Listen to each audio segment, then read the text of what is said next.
Oke. Selamat malam bagi kita sekaliannya. Kami mohon maaf tadi ada gangguan sehingga kita mulai dari awal kembali. Kita bersyukur malam ini kita bisa bertemu dalam KKR Penjalinan Mahasiswa Baru STT Perjanjiannya. Kita mulai dengan memuji Tuhan dari pujian Allah Panggil Kaum Muda. Kita nyanyikan ayat 1 dan ayat 3. Allah dua ya. Allah panggil kaum muda masa kalut ini menjadi laskar Allah, berserah jiwa raga yang harap kuasa baru, bukan hasrat diri. Allah panggil kaum muda yang digerakkannya. Ayat 3. Allah panggil kaum muda yang tak sayang diri, rela serahkan hidupnya pada yang telah memberi, supaya dibangunkan kerajaan Allah. Allah panggil kaum muda yang digerakkannya. Masa kalut sekarang masa COVID. Allah memanggil kaum muda. Kita lanjutkan memuji Tuhan dari pujian nomor 221. Mengikut Yesus keputusanku. Ya. Mengikut Yesus 2 ya. Mengikut Yesus keputusanku. Mengikut Yesus keputusanku. Mengikut Yesus keputusanku. Ku tak ingkar, tetap ku ikut walau sendiri. Tetap ku ikut walau sendiri. Tetap ku ikut walau sendiri. Ku tak ingkar, salib di muka, dunia di belakang. Salib di muka, dunia di belakang. Salib di muka, dunia di belakang. Selamanya, selamanya. Mari kita bersatu di dalam doa menyerahkan ibadah kita, KKR kita pada malam hari ini ke dalam tangan Tuhan. Allah kami yang hidup, pencipta langit dan bumi. Allah yang memberikan nafas hidup kepada kami manusia. Kami bersama-sama mengucap syukur dan menyembah Dikau pada malam hari ini lagi. Karena kami masih dapat meneruskan KKR Penjalinan Mahasiswa Baru STT Perjanjiannya. Kami berdoa supaya Tuhan dimuliakan di dalam ibadah dan kebaktian kebangunan rohani kami ini. Kami berdoa supaya Tuhan berbicara kepada kami dapat mendengar suara pencipta kami. Kami berdoa supaya Tuhan menjauhkan suara musuh iblis yang mau mengganggu kami. Tuhan Yesus, kami berdoa, berbicaralah kepada kami masing-masing dan berilah supaya kami dapat mengerti apa yang Tuhan sampaikan. Kami serahkan kebaktian kami ini, ibadah kami ini dari awal sampai akhir di dalam nama Tuhan kami Yesus Kristus. Amin. Ya, kita lanjutkan. Pertama, kita mengulangi dulu tema dari KKR ini, diambil dari Pengkhotbah pasal 12 ayat 1. Kalau saudara punya Alkitab, boleh membukanya. Kita sama-sama membacanya. 2, ya. Ingatlah akan penciptamu pada masa mudamu, sebelum tiba hari-hari yang malang dan mendekat tahun-tahun yang kau katakan, tak ada kesenangan bagiku di dalamnya. Sekali lagi, 2 ayat. Ingatlah akan penciptamu pada masa mudamu, sebelum tiba hari-hari yang malang dan mendekat tahun-tahun yang kau katakan, tak ada kesenangan bagiku di dalamnya. Pengkhotbah 12 ayat 1. Iya, sudah banyak diuraikan pada waktu-waktu yang lalu selama 3 minggu, tapi saya mengutip sederhana dari ayat ini. Dikatakan ada masa muda, juga ada masa tidak muda lagi. Semua mahasiswa STT masih muda, dosennya juga masih muda, tapi saya sudah menjadi tua. Ada masa tidak muda lagi. Dan firman Tuhan ini mengatakan, ingatlah penciptamu pada masa mudamu, karena akan datang hari-hari yang malang. Ayat 14 mengatakan, akan datang harinya Tuhan akan menghakimi setiap perbuatan kita yang tersembunyi, akan terlihat apakah itu baik, apakah itu tidak baik. Itulah ayat tema kita. Sekarang selanjutnya kita akan mendengarkan satu kesaksian dari seorang tua. Ya, selama 3 minggu ini semuanya orang muda yang berikan kesaksian. Terima kasih Pak Romanto. Ya, orang tua yang pada waktu masa mudanya dia mengingat penciptanya. Sekarang dia sudah tua, dia berbahagia. Siapakah orang tua itu? Saya sendiri, ya. Ya. Sudah mungkin hampir semua mengenal saya, tapi saya ingin mengatakan nama kecil saya. Nama kecil saya Rosna Adelina Simanjuntak. Ya. Tahun 1973 akhir Tuhan menyatakan anugerahnya kepada saya orang berdosa. Di situ saya menerima Tuhan Yesus menjadi juru selamat saya. Dosa saya diampuni, saya lahir kembali oleh kuasa Roh Kudus. 1979 saya menyambut panggilan Tuhan untuk melayani Dia. Jadi kesaksian saya ialah dalam skop 1973 sampai 1979. Ini masa pembentukan Tuhan dalam hidup saya. Ya. Sama seperti saudara-saudara yang muda, saya dulu juga punya cita-cita. Ya. Cita-cita saya tidak tinggi, tidak hebat, tapi saya mau supaya saya bisa kuliah, supaya saya bisa dapat kerja, supaya saya bisa menikah, supaya saya bisa punya anak, supaya saya bisa punya rumah, supaya saya bisa punya ini dan punya ini.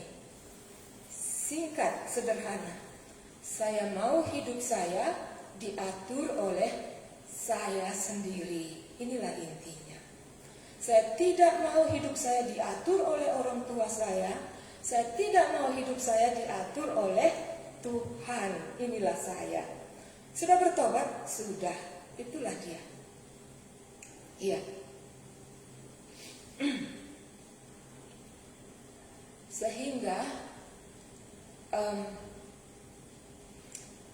pada waktu itu saya mulai menjalani hidup hidup saya. Kuliah, tamat, dapat kerja,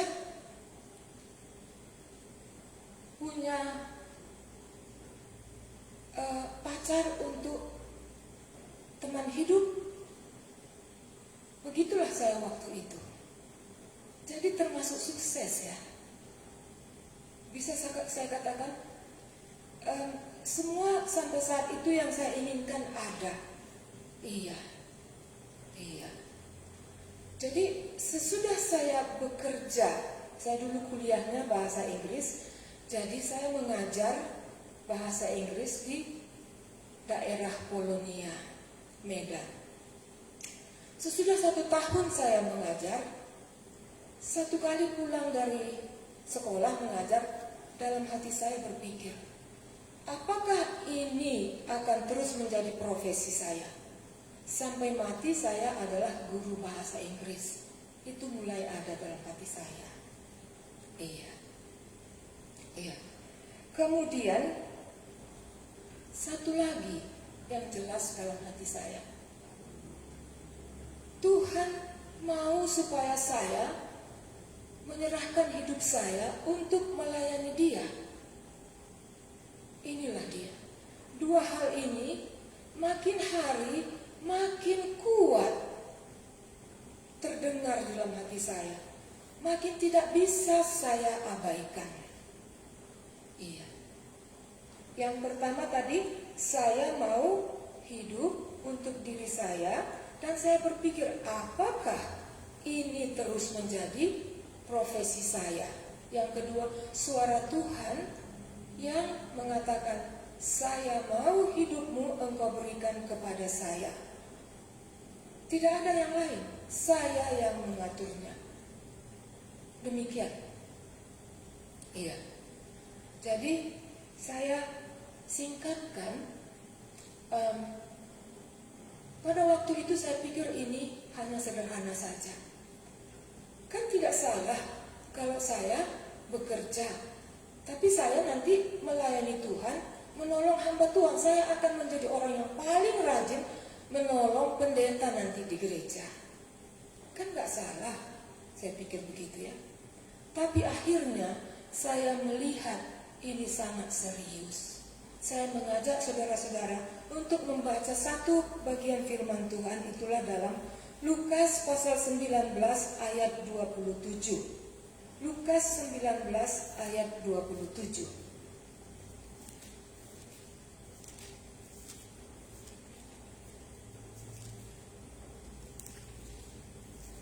Saya bacakan. Akan tetapi semua seteruku ini yang tidak suka aku menjadi rajanya, bawalah mereka kemari dan bunuhlah mereka di depan mataku. Sekali lagi, akan tetapi semua seteruku ini yang tidak suka aku menjadi rajanya, bawalah mereka kemari dan bunuhlah mereka di depan mataku. Ya, ini kesimpulan dari perumpamaan yang diajarkan oleh Tuhan Yesus, seorang bangsawan yang pergi ke negeri jauh untuk dinobatkan menjadi raja, tapi bangsanya itu tidak menerima dia menjadi raja. Kami tidak suka dia menjadi raja kami. Saya pikir orang yang tidak suka Allah penciptanya, Yesus raja segala raja, menjadi raja yang mengatur hidupnya. Yang terjadi apa? Bawalah mereka, bunuhlah mereka di sini di hadapanku. Bring them here, execute them right here before me. Inilah yang dikatakan oleh raja itu kepada orang yang tidak suka dia menjadi rajanya. Serius ya. Saya pikir bertobat saja, diampuni dosa saya sudah cukup. Orang yang tidak menerima Allah, Yesus raja segala raja itu menjadi rajanya, saya yang tidak menerima dia. Inilah yang dikatakan oleh Tuhan Yesus. Karena saya tidak mau dia menjadi raja saya, sehingga dialah raja segala raja, tidak ada jalan lain. Semuanya akan dibinasakan. Saya bisa menantang saudara-saudara yang masih muda. Siapakah raja di dalam kehidupan saudara? Siapakah yang menentukan keputusan dan arah masa depan di dalam kehidupan saudara? Saya sudah menyerahkan itu pada masa muda saya, dan sampai sekarang Dia yang menetapkan segala sesuatunya di dalam kehidupan saya. Sekarang saya lanjutkan bagian pembentukan Tuhan dalam hidup saya.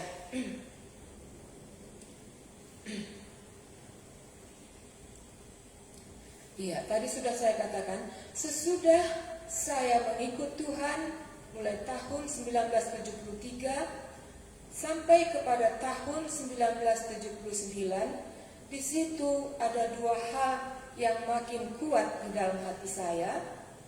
Yang satu, tadi saya katakan, hidup saya ini masih dikuasai oleh diri saya sendiri. Dan sejajar dengan itu, ada bagian hidup saya, itulah bagian mempersiapkan untuk pernikahan, berpacaran. Baru bagian yang kedua, panggilan untuk mengikut Tuhan, untuk melayaninya penuh. Iya. Dan saya menyambut panggilan Tuhan secara penuh pada waktu itu, dan meninggalkan pacar saya, dan meninggalkan pekerjaan saya. Ceritanya bagaimana, Bu Kinti? Ya. Tahun 79 pertengahan, kami pada waktu itu mengadakan satu konferensi yang disertai dengan 500 orang. Iya.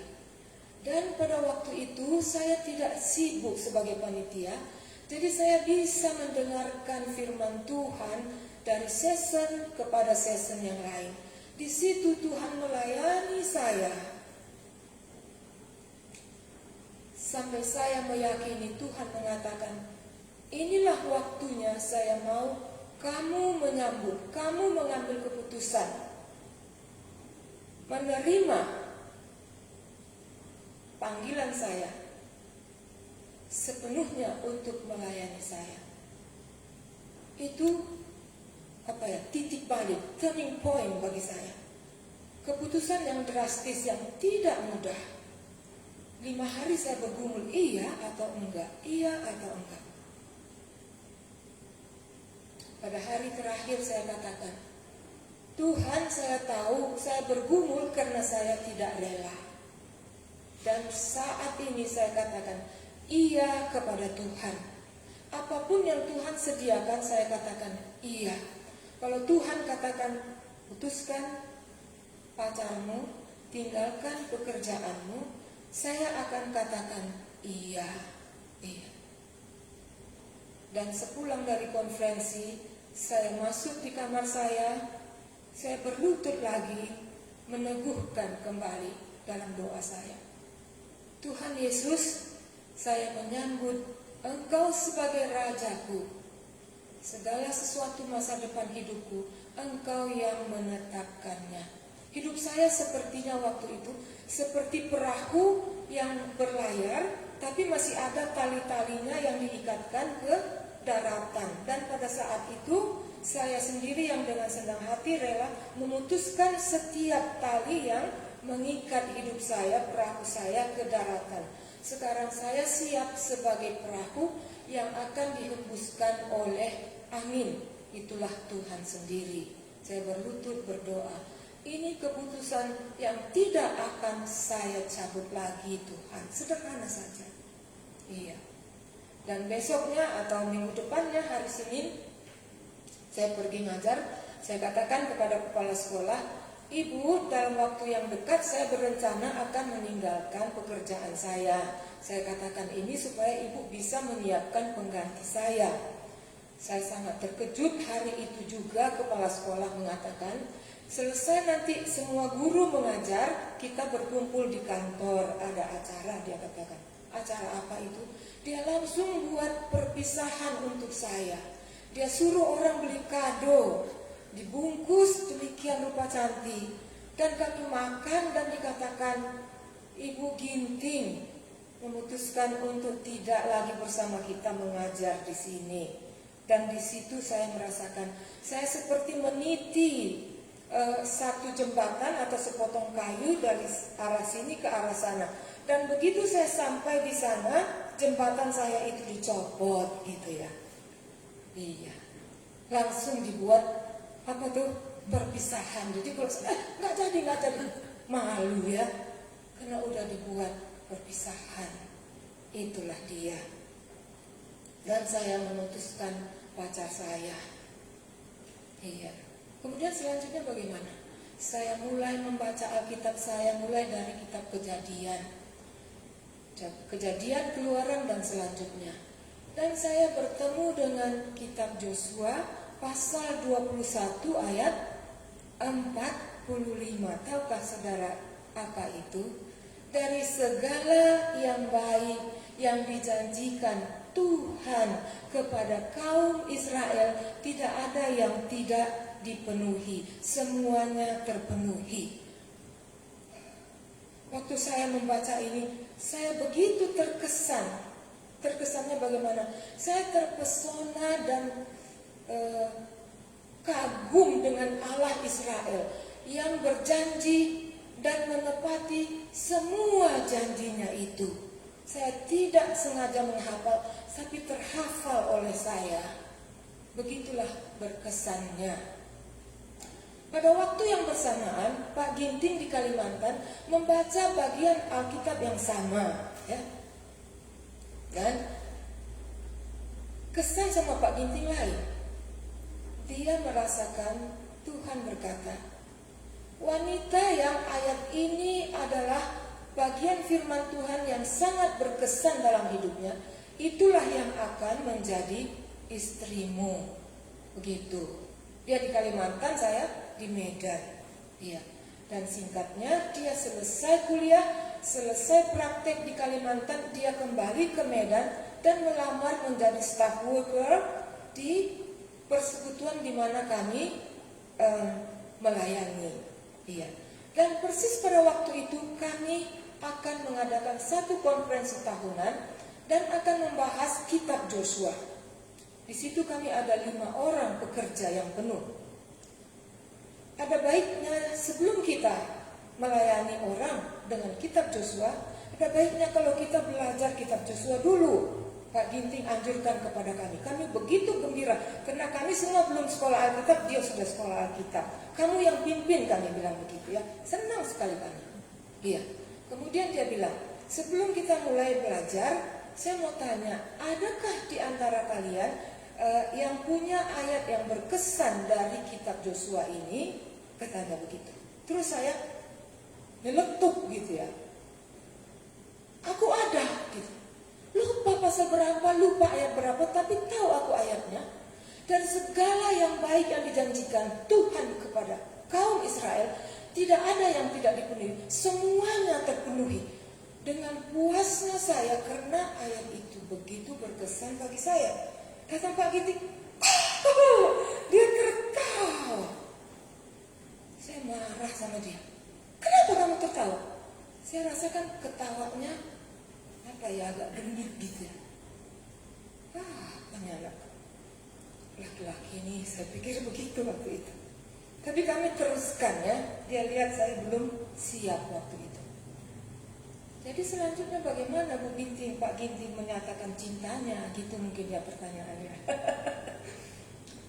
Karena kami staff worker, kami melayani. Satu kali kami melakukan pelayanan di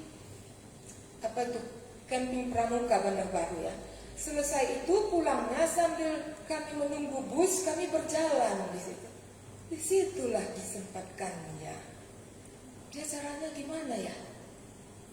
Iya, dia bilang, saya yakin bahwa kamu itu disiapkan Tuhan menjadi istri saya.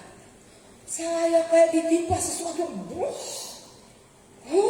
apa ini ya, aku pikir gitu waktu itu. Gak tahu mau buat apa saya, diam saja saya. Terus yang kedua, saya ikat saja. Satu kali kami mau pergi ke bangunan rohani, terus saya lagi berdandan gitu ya. Dia lewat, dia katakan, jangan tebal-tebal lah bedaknya, katanya gitu. Saya datangin dia, Tiansa, jangan lagi kamu bilang begitu. Kamu jangan lagi ulangi begitu. Saya rasa dia sudah mulai naksir gitu. Bagaimana caranya supaya cinta anak ini mati, saya pikir begitu. Kapanpun jangan lagi bilang begitu ya. Udah, saya bilang begitu. Jadi dia tahu saya belum siap gitu ya. Dari pihak saya. Saya pikir, oh Tuhan mengingatkan saya. Bukankah kamu berdoa untuk teman hidup? Iya Tuhan. Apa yang kamu doakan? Saya 7 tahun berdoa untuk teman hidup. Teratur tapi enggak, ya begitulah. Apa yang kamu doakan? Anak Tuhan. Jadi pacar kamu itu anak Tuhan dulunya? Iya. Iya. Tapi dalam hati saya begitu jelas saya tahu. Ini tidak akan diakhiri dengan pernikahan pada waktu yang itu. Tapi yang sekarang ini, Tuhan ingatkan. Yang kamu doakan apa? Anak Tuhan. Yang kedua, orang yang mengasihi pekerjaan Tuhan. 2 kriteria ini adakah pada dia itu? Ada Tuhan. Tapi bagaimana dengan yang lain Tuhan? Dia orang kaya. Saya pikir gitu ya. Terus yang kedua, saya dulu gak pernah bayangkan suami saya itu lihatnya gini. Lihatnya gini gitu ya. Lebih tinggi gitu. Terus lihat dia gini. Bagaimana? Ini suamiku nanti. Aku pikir gitu ya. Begitulah saya bergumulnya. Sampai suatu saat saya merasakan Tuhan mengatakan, jika kamu tidak mau menerima Tiansa ini menjadi suamimu, maka silahkan kamu berjalan dengan keinginanmu. Saya takut dan itu tidak mungkin saya lakukan. Sehingga pada satu hari kami pacarannya baca Alkitab, berdoa, lucu kalian rasanya. Itulah kami. Dalam doa saya nggak sadar saya sudah iyakan. Begitulah dia. Iya. Waktu itu dikatakannya, waktu dia katakan, saya yakin bahwa Tuhan menyiapkan kamu menjadi istri saya. Saya bilang, Tuhan bicara sama kamu, Tuhan belum bicara sama saya. Saya bilang begitu. Tapi sesudah saya sendiri diyakinkan dan sesudah kami berdoa itu, maka disitulah saya menerima bahwa Pak Ginting ini menjadi suami yang Tuhan siapkan bagi saya. Dengan dasar firman Tuhan, Yosua pasal 21 ayat 45 itu, Tuhan mempersatukan kami sebagai keluarga. Iya. Saya mau tambahkan sedikit. Waktu kita masih di Jalan Letnan Perangin-Angin, ada satu keluarga suami istri yang muda. Mereka berbincang-bincang. Istrinya bilang, untung kalilah Kak Rosna itu dapat Bang Tiansa ya, katanya. Kami dulu disebut Bang Tiansa dan Kak Rosna begitu ya. Terus datang suaminya, apa? Suaminya yang kenal saya, Bang Tiansa itulah yang untung. Seperti jatuh ke tilam Bang Tiansa itu dapat Kak Rosna. Sekarang siapa yang untung ya? Pak Ginting atau Ibu Ginting? Saya kira Tuhan Yesus yang untung. Tapi tadi siang kami berbincang-bincang dengan Pak Ginting. Saya pun untung, Pak Ginting pun untung. Nanti untungnya Tuhan kita bisa lihat ya. Untungnya saya, kalau saya nggak menikah dengan Pak Ginting, satu saya nggak akan ke Tibet, gitu ya. Dan saya tidak akan seperti saya sekarang ini, saya kira. Ya. Pada awal pernikahan saya saya mengucap syukur, saya katakan, Tuhan, saya berterima kasih Engkau berikan suami yang mengasihi Tuhan, mengasihi pekerjaan Tuhan lebih dari semuanya. Itulah kebahagiaan saya. Kak Ginting untung kan? Untunglah. Dapat istri bisa bahasa Inggris, bisa pergi ke Tibet. Saya yang menjadi, apa namanya itu yang di depan-depan itu ya, anjing yang gonggong-gonggong gitu ya. Yang jadi mahasiswa saya, yang jadi guru bahasa Inggris saya. Dia di rumah-rumah saja. Bukan di rumah saja ya, dia mengerjakan bagian yang penting yang lain. Iya. Mengapa saya ungkapkan ini, siapa yang untung? Ini berkali-kali Pak Ginting katakan, dia berbeban dan rindu supaya pemuda-pemudi GKMI perjanjiannya akan mengalami Tuhan mempersatukan pemuda yang mengasihi Tuhan, pemudi yang mengasihi Tuhan, menikah dan kerajaan Tuhan dibangun. Apa? Kerajaan Allah supaya dibangunkan. Ini dalam hati Pak Ginting, dalam hati kami. Iya. Pernikahan yang diatur oleh Tuhan akan membawa kemuliaan bagi Tuhan, untung bagi kerajaan Tuhan.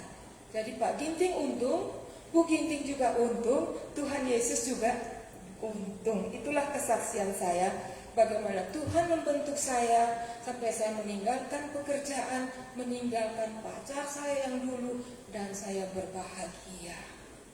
Iya. Sekarang kita lanjutkan, kita menyambut firman Tuhan. Kita bernyanyi dari yang tadi ya, ayat yang ketiga, nomor 28. Allah panggil kaum muda yang tak sayang diri. Tak sayang, dulu saya udah punya kerja, sudah dapat gaji, sudah beli cincin emas, gak sayang saya ya. Allah dua ya.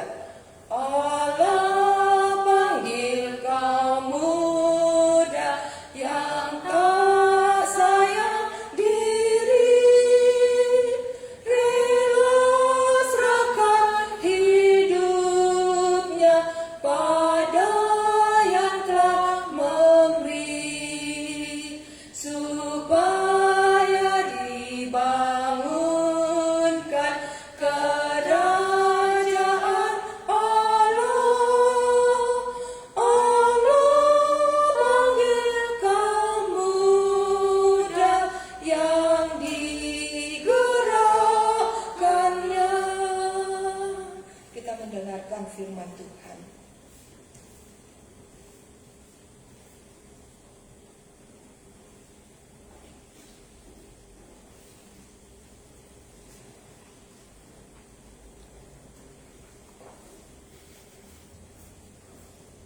Mari kita baca Lukas pasalnya yang kelima. Jadi dalam kesaksian ini setidaknya Anda bisa menangkap kenapa saya ada di atas mimbar ini. Bukan karena kehendakku, tapi karena Dia yang mau. Kita baca Lukas pasalnya yang kelima.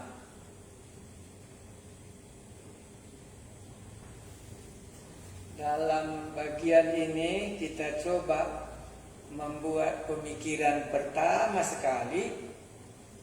Adakah orang rugi menjadi hamba Tuhan? Anak kami itu sajalah menjadi pertanyaannya waktu dia muda. Secara prinsip, apakah ada orang rugi kalau dia mengikuti apa yang Tuhan Yesus katakan? Mari kita baca Lukas pasal 5. Dan nanti perkataan ini Anda akan ingat waktu kita berjumpa di surga. Adakah orang rugi kalau dia mengikuti panggilan Tuhan Yesus menjadi hambanya. Mari kita lihat, penjala ikan menjadi penjala manusia. Tahu artinya ini ya? Jadi perubahan dari satu pekerjaan pindah kepada pekerjaan yang berikutnya. Tadi kerjanya menangkap ikan, sekarang kerjanya memberitakan Injil, menjala manusia supaya dia bisa berguna. Karena ikan di lautan tidak berguna bagi manusia. Ikan yang di rumah, itulah yang bisa kita makan. Dengan demikian, si penafsir memulainya, penjala ikan menjadi penjala manusia. Rugikah Simon Petrus menjadi penjala manusia dengan meninggalkan penjala ikannya sebagai bisnismen? Pada suatu kali Yesus berdiri di pantai Danau Genesaret, sedang orang banyak mengerumuni dia hendak mendengarkan firman Allah. Di mana lokasinya? Itulah yang diceritakan dalam ayat 1. Itu di daerah Genesaret, dan orang mengerumuni. Kenapa? Karena mereka mau mendengarkan firman Allah. Kenapa manusia ini mau mendengarkan firman Allah? Jawabnya tidak payah ya. Kenapa anak baby ini kok mau mendengarkan suara ibunya? Jawabnya nggak payah. Karena itulah yang bisa memenuhi hati bayi ini waktu dia mendengarkan suara ibunya. Itulah alasannya di sini. Pada suatu kali Yesus berdiri di pantai Danau Genesaret, sedang orang banyak mengerumuni dia hendak mendengarkan firman Allah. Ayat 2. Ia melihat 2 perahu di tepi pantai. Nelayan-nelayannya telah turun dan sedang membasuh jalan. Ini situasi pekerjaan sewaktu kita ada di bumi. Ada nelayan ya, karena di pantai. Ia naik ke dalam salah satu perahu itu, yaitu perahu Simon, dipinjamnya ya, dan menurut dia supaya menolakkan perahunya sedikit jauh dari pantai. Jadi Yesus nampaknya dekat dengan Simon Petrus ya, atau dekat dengan grup ini. Waktu saya baca, inilah mungkin yang ketiga kali panggilan Petrus. Bukan pertama kali dia mendengar panggilan Tuhan Yesus. Ini ketiga kali. Makanya sudah kenal dia Simon Petrus. Pinjamlah perahumu katanya, karena sudah mereka bersahabat. Ya, iya. Dan menurut dia supaya menolakkan perahunya sedikit jauh dari pantai. Lalu dia duduk dan mengajar orang banyak dari atas perahu itu. Yesus meminjam perahu Simon Petrus karena itu sahabatnya, dan hajarlah dia kepada orang itu. Orang ramai tadi sangat mendengarkan firman Tuhan. Dan 4, setelah selesai berbicara, ia berkata kepada Simon. Nampaknya figur bintang filmnya di sini orang banyak, tetapi yang paling banyak diceritakan karena itulah buah hati Yesus. Dia senantiasa berbicara kepada Simon walaupun 2 perahu.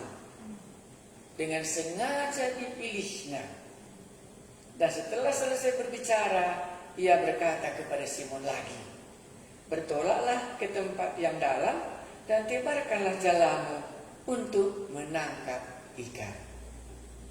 Yesus mendekati Simon Petrus dengan cara yang berbeda. Tadi dia mendekati Simon Petrus dengan menyampaikan firman Tuhan. Sekarang Simon Petrus lagi didekatinya, cobalah tebarkan jalamu sekali lagi. Ya, jadi Yesus masuk ke dalam sela-sela pekerjaan bisnisnya Simon Petrus. Yesus sampai ke dalam bagian itu. Ayat 5. Simon menjawab, ya itulah namanya sudah bersahabat. Simon menjawab, "Guru, telah sepanjang malam kami bekerja keras dan kami tidak menangkap apa-apa." Ayat ini sangat berkesan bagi saya.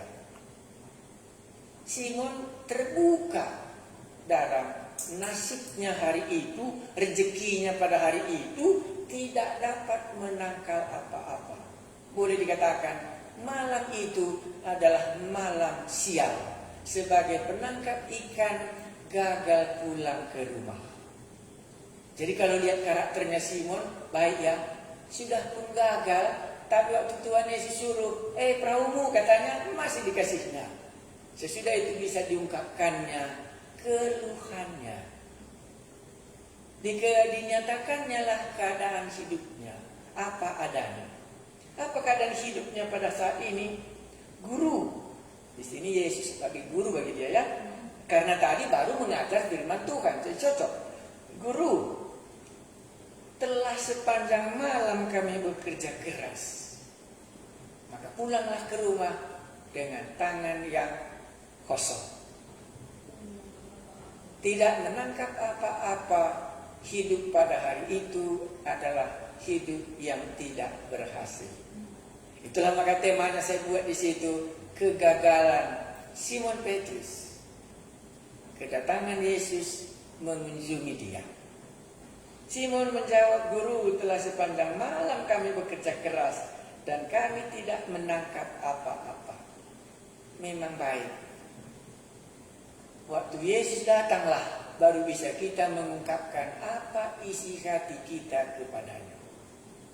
Hal ini terjadi karena Yesus ada di situ. Cerita Ibu Ginting tadi bisa ada karena Yesus hadir. Dan dia menyatakan rahasianya. Dia mau bahwa Ibu Ginting harus meninggalkan pekerjaan yang sudah diberikannya. Dia harus menjadi hambanya. Karena itu kehendak Yesus gurunya yang ada di tengah-tengahnya. Maka sangat berbahagialah seorang baby, seorang bayi, seorang anak waktu dia mendengar ibunya ada di dekatnya. Maka sangat berbahagialah kita kalau Yesus dekat dengan kita dan dia mau menyatakannya seperti kepada Simon Petrus, "Simon, kupinjam perahumu. Simon, tolakkanlah jalamu.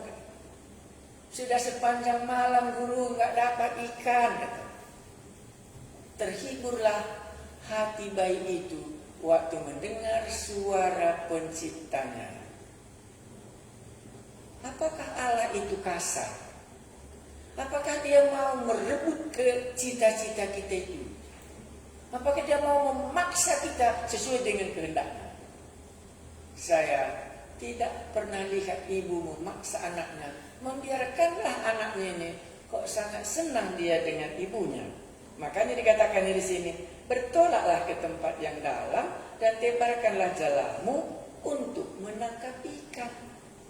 Kenapa? Karena sudah semalaman tidak dapat ikan. Gurunya datang, penciptanya datang dan mau berbicara dengan dia. Dan yang paling malang di dalam hidup manusia itulah anak yatim piatu. Tidak ada ayahnya, tidak ada ibunya, dan tidak ada yang berbicara kepadanya apa kehendaknya. Maka berbahagialah kita kalau bisa kita mendengar apa yang Allah kehendaki dalam hidup kita itu. Simon menjawab, "Guru, telah sepanjang malam kami bekerja keras." Boleh juga Anda katakan, tanpa Yesus Anda akan gagal. Itulah keadaan Simon sebelum Yesus datang. Baru disambungnya. Dan kami tidak mengatakan, tetapi karena engkau menyuruhnya, aku akan menyebarkan jala juga. Untuk menyebarkan jala, Petrus mentaatinya. Untuk menangkap ikan. Kita perhatikan kali ini. Petrus apa katanya tadi? Aku akan menyebarkan jala. Karena engkau menyuruhnya untuk menyebarkan jala, aku melakukannya. Karena hal itu menutupi kekurangan ikannya supaya dia dapat rezeki. Simon Petrus mau melakukan hal itu. Apakah nanti terjadi seperti yang dikatakan guru ini? Tebarkanlah jalamu untuk apa? Untuk menangkap ikan. Karena mereka penjala ikan. Ayat 6. Dan setelah mereka melakukannya, Simon melakukan apa yang Tuhan Yesus katakan. Ini berkesan bagi kita ya. Iya. Pernahkah Anda melakukan apa yang dikatakan Yesus demi kepentingan Anda? Ini dia demi kepentingan Simon, makanya Yesus mengatakan tebarkanlah jalamu. Ini bukan urusannya dengan Yesus. Ini demi kepentingan Simon yang sudah gagal tadi, supaya kalau dia pulang nanti ke rumah, dia ada rezeki ikan yang bisa dibawanya. Yesus datang, bisa Anda katakan, memberikan rezeki kepada Simon. Tapi rezeki ini bisa terjadi kenapa? Karena Yesus menurut. Kedua apa? Iya, dan setelah mereka melakukan apa yang dikatakan Yesus itu. Jadi Anda bisa katakan rezeki Simon Petrus datang karena Yesus memerintahkannya dan Simon melakukannya. Sampai hari ini aku sangat rindu sekali setiap hari supaya Tuhan memerintahkan sesuatu, supaya bisa kulakukan. Dan itu nanti akan ada hasilnya, bisa dibawa pulang. Dan setelah mereka melakukannya, mereka menangkap sejumlah besar ikan, sehingga jala mereka mulai koyak. Berhasil melakukannya dan mendapatkan hasilnya. Walaupun sangat bertentangan dengan pikiran Simon tadi ya. Sudah sepanjang malam, ini sudah dipakai tadi khotbah, ini sudah dipakai tadi perahuku, suara Tuhan Yesus sudah didengar oleh orang lain, dan semua manusia hidup di situ. Ya ikan sudah pasti larilah, karena ikan kan takut ditangkap oleh manusia.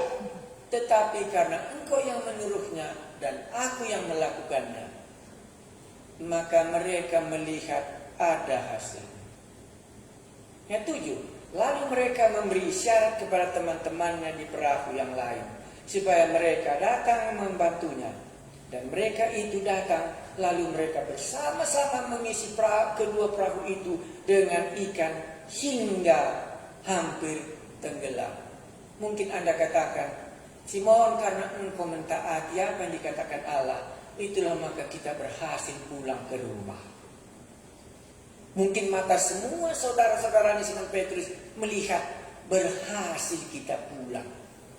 Karena engkau mentaati apa yang dikatakan oleh Yesus. 8. Ketika Simon Petrus melihat hal itu, ia pun tersungkur. Berkat membawa pertobatan. Ketika Simon Petrus melihat hal itu, ia pun tersungkur di depan Yesus. Tadi dipanggilnya guru, sekarang dia tersungkur mengakui bahwa Yesus itu rupanya berkuasa dan lebih bijaksana dari kami penjala ikan ini. Dia tersungkur dan menyembah. Orang Israel tidak pernah menyembah manusia, kecuali menyembah Allah. Dan tersungkurlah Simon Petrus waktu dia melihat ikan itu. Apa hubungannya ikan banyak dengan Simon tersungkur di hadapan Yesus? Bisa kita sambung di depan Yesus dan berkata, Tuhan, ini sudah berubah. Pergilah daripadaku, karena aku ini seorang berdosa. Ikan dapat, Yesus khotbah, tersungkur di depannya. Di belakang apa? Aku orang berdosa. dia berdiri di hadapan Allah yang kudus. Seperti Musa ada di Gunung Sinai. Tersungkur dia dan melihat dosanya. Simon ini orang berdosa. Kita semua di hadapan Allah adalah orang yang berdosa. Bisa Anda bayangkan, Tuhan memberikan rezeki, tapi kita tersungkur di hadapannya dan mengakui Dialah Tuhan dan mengakukan dosa kita. Di manakah dosa itu selama ini? Kenapa waktu dapat rezeki dia mengakukan dosanya di hadapan Allah? Malam ini, adakah di antara kita bisa menemukan dosanya di hadapan Yesus? Saya pernah mendengar satu cerita pendeta dia khotbah. Topiku tinggal di restoran karena tadi malam kami makan dengan majelis-majelis. Waktu pendeta ini katakan, topiku tinggal di restoran, jemaat mengingat topinya tinggal di tempat pelacuran. Sama. Simon Petrus melihat ikan banyak. Dia mentaati apa yang Tuhan Yesus katakan. Dan waktu itu terjadi, ini Tuhan yang mengetahui segala apa yang ada di dalam hatiku. Umumnya karena kita sakit-sakitannya, maka kita tanya soal dosa. Karena seolah-olah Allah menghukum kita melalui penyakit, baru kita bersedia mengakukan dosa. Tapi Simon bukan demikian. Waktu Tuhan memberikan rezeki, dia menemukan dirinya sebagai orang berdosa. Memang kalau dia belum mengakui dosanya, dia belum bisa menjadi hamba Allah. Kita lanjutkan. Sebab ia dan semua orang yang bersama-sama dengan dia takjub oleh karena banyaknya ikan yang mereka tangkap. Ayat 9, orang takjub karena banyak ikan dapat. Tapi Simon bukan demikian. Dia mengakukan dosa. Demikian juga Yakobus dan Yohanes anak Zebedeus yang menjadi teman Simon. Jadi bukan sendiri. Kata Yesus kepada Simon, ya, jangan takut. Mulai dari sekarang engkau akan menjalan manusia. Berubah. Waktu Sakeus mengakukan dosanya, 4 kali lipat kukembalikan dan kuberikan kepada orang miskin. Dan Tuhan Yesus katakan, hari ini terjadilah keselamatan di rumah ini. Simon Petrus waktu mengatakan, aku ini orang berdosa. Jadi kita orang berdosa mengaku kepada Tuhan Yesus, tidak usah kita takut. Seperti Simon Petrus di sini. Jangan takut, mulai dari sekarang engkau akan menjalan manusia.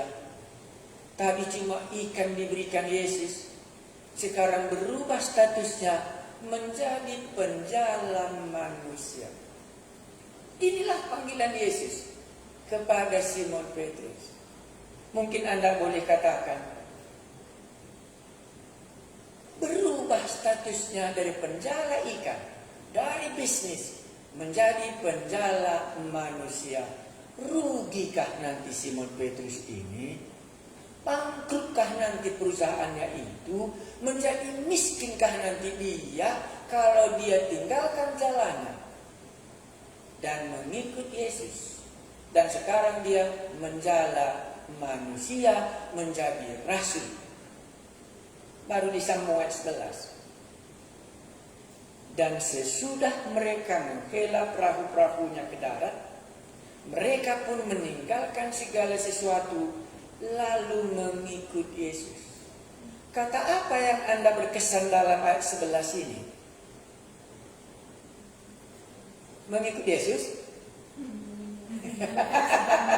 Inilah testingnya kita. Benar-benar kita mengakui Yesus itu Tuhan dan Juru Selamat kita.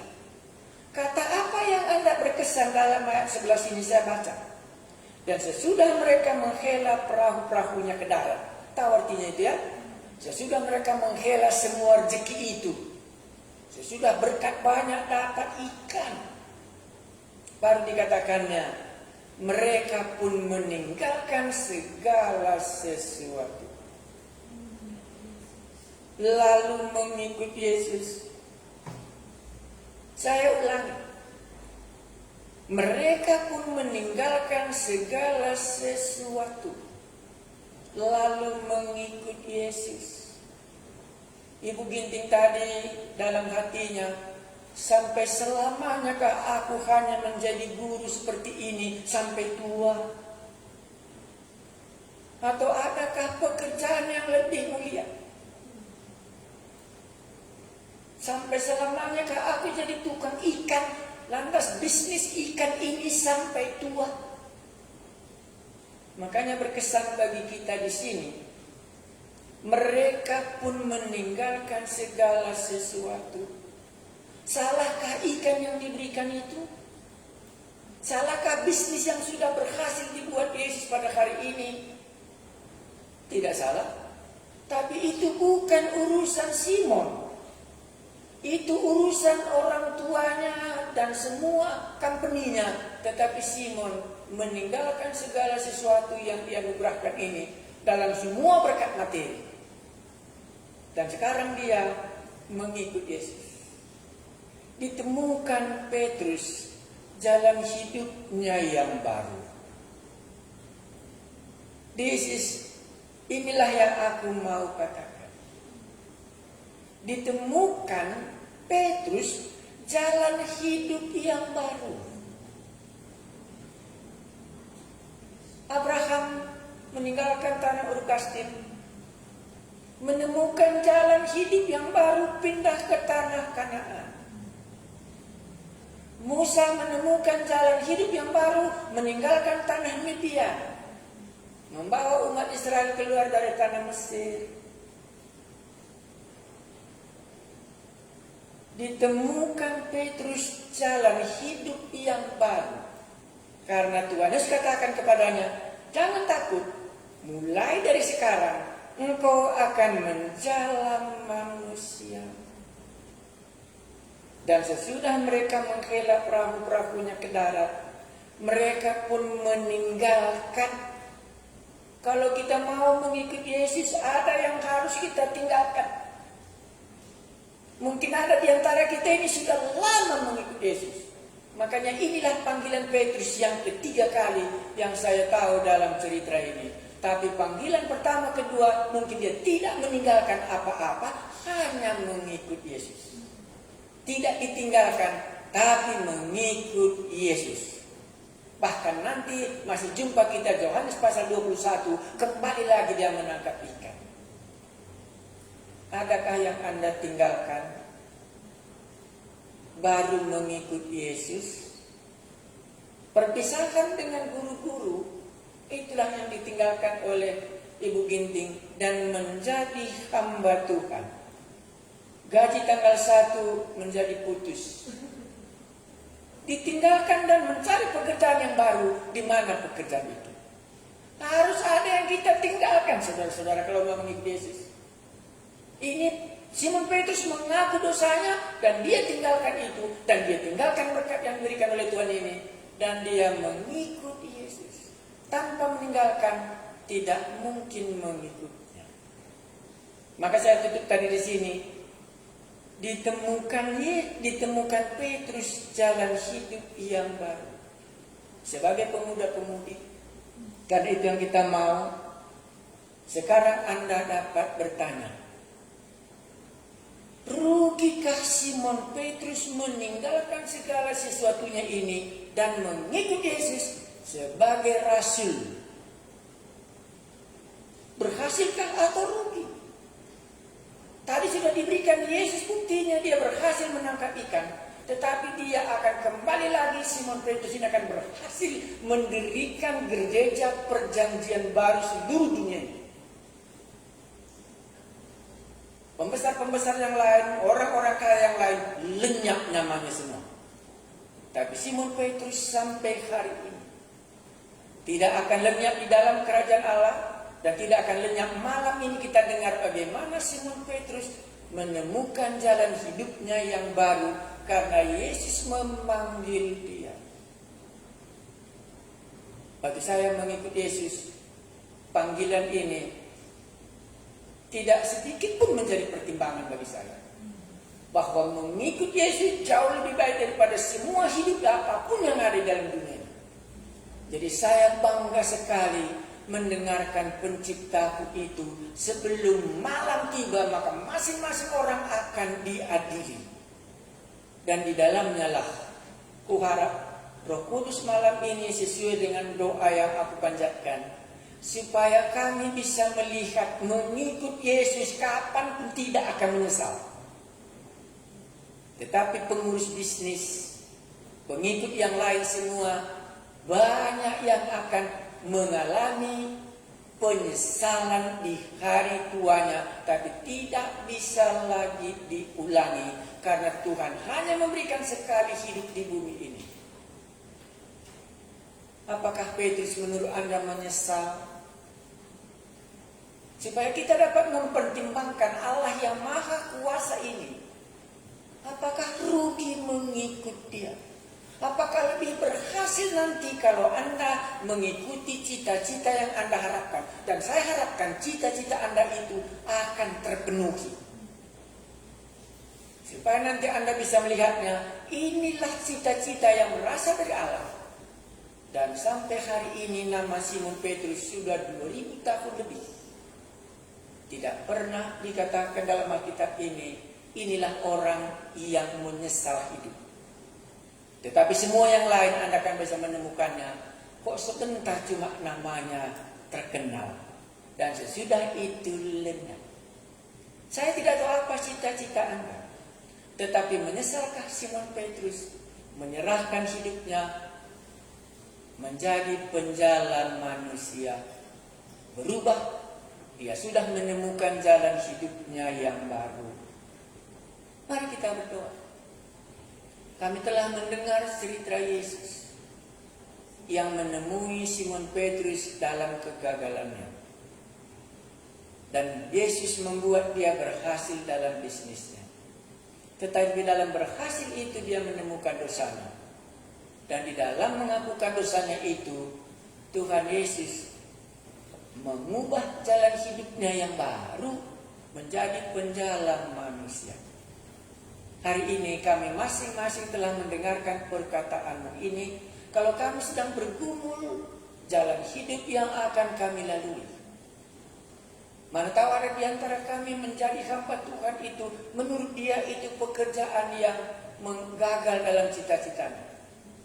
Tapi kami berdoa supaya Roh-Mu yang kudus mengangkatkannya.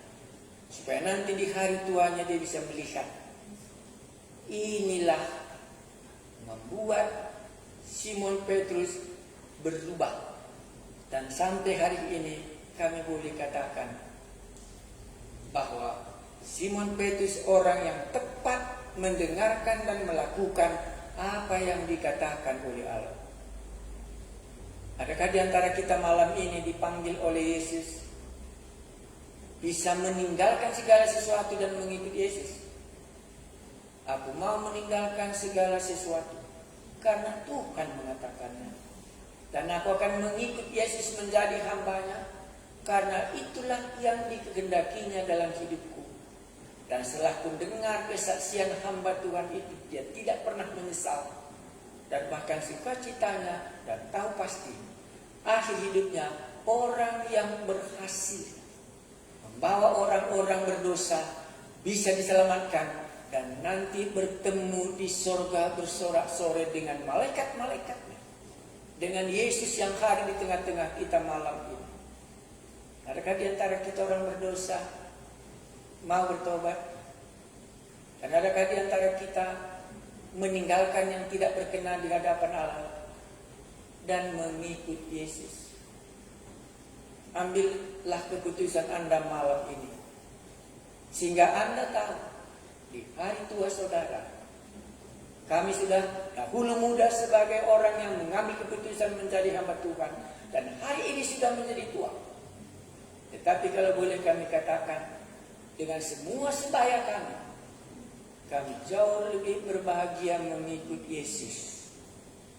Panggilan yang Dia berikan itu dengan sukacita, dengan kuasa Roh-Nya yang kudus, menyertai dari hari ke hari, dan di dalamnya lah hidup ini berarti bagi Allah dan berarti bagi manusia. Ambillah keputusan sebelum kita katakan amin.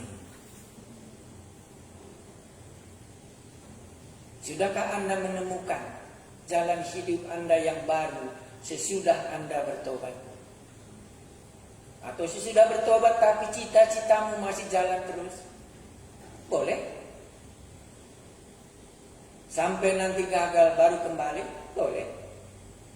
Tetapi kalau malam ini Tuhan berbicara kepadamu, engkau seperti Simon Petrus dalam persimpangan jalan,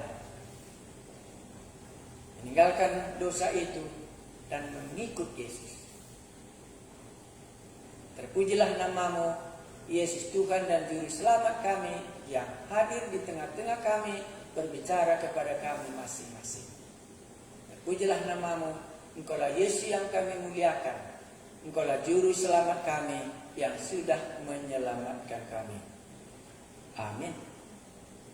Baik, terima kasih. Sampai kita ketemu besok lagi jam 8. Terima kasih banyak. Sampai kita ketemu besok jam 8 kembali. Kalau ada pertanyaan Anda, ini nomor HP saya.